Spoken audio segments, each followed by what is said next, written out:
How's it going, Coach? Good, how are you? Good. So, what was the main focus in today's practice? Some of the things trying to clean up going from the first game to the next game? Yeah, post defense was one. Our switching wasn't great last night, so they were able to attack us off the dribble.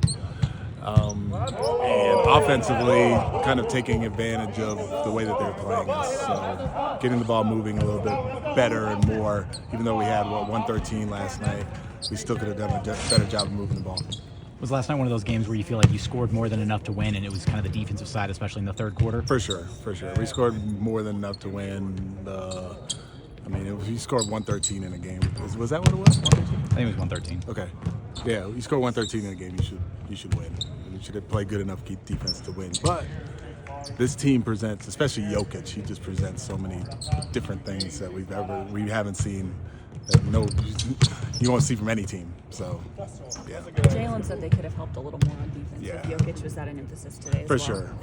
Our help, we work on closeouts all the time, but in order to close out, you have to help. You can't just be hugged up with your guys. So yeah, we have to support whoever's guarding them, whether it's Alpi or Bruno or Oos down there. You talked about the 5 spot being kind of fluid, especially once Bruno made it back into the rotation. Yesterday you started Alpi. Oos was the first sub off the bench, then you went Bruno, and then in the second half went Bruno instead first. So what were some of the things you were looking for as to the decisions to start Alpi instead of Bruno this time around, and then the substitution pattern there? Yeah, Alpi's been rolling. He's been playing very well. So the decision was to start him as a result. And then who goes in depends on kind of who their backup is. Are they playing zone? Are they not? Are they a team that we can attack with pick and roll? Are they a team that we have to kind of get the ball moving with more like standard half-court offense? So those are the things that kind of go into those decisions, who goes in first. But playing three centers is a challenge a little bit, but I'm going to do it. Jokic spoke after the game yesterday, kind of, commending Alpi for his play, talking about, even said, the idea of maybe playing through him a bit more could be beneficial to this team. What does it mean to have that kind of like praise for one of your young players from a two-time MVP? It's great. I mean, I'm sure he sees himself a little bit, so he's like, yeah, they should play through him more like they do with me.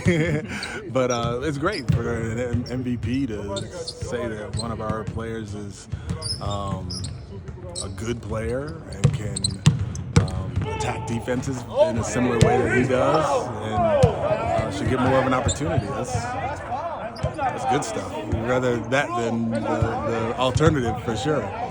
We spoke a little bit about the foul trouble kind of impacting the game flow yesterday, but kind of philosophically, where are you at with playing guys when they are in foul trouble? You had the moment where you left Jabari in the game when he had the 2 fouls, put him back in when he had 3 fouls in the second quarter. What's the trust factor there with the player to say, hey, you're in the game, don't pick up that next foul? Yeah, I trust my guys for the most part, but realistically, how many people actually foul out in a game, So if they have 4 fouls or 3 fouls, I try to roll with them, unless it's towards the end of a quarter, towards the end of the half, or where I can get them out and, save them. But, I don't really worry about foul trouble too much unless there's a reason to. Like I said, when it comes down to the end of a half, then I'll try to get them out so they don't get that last one before the next half starts.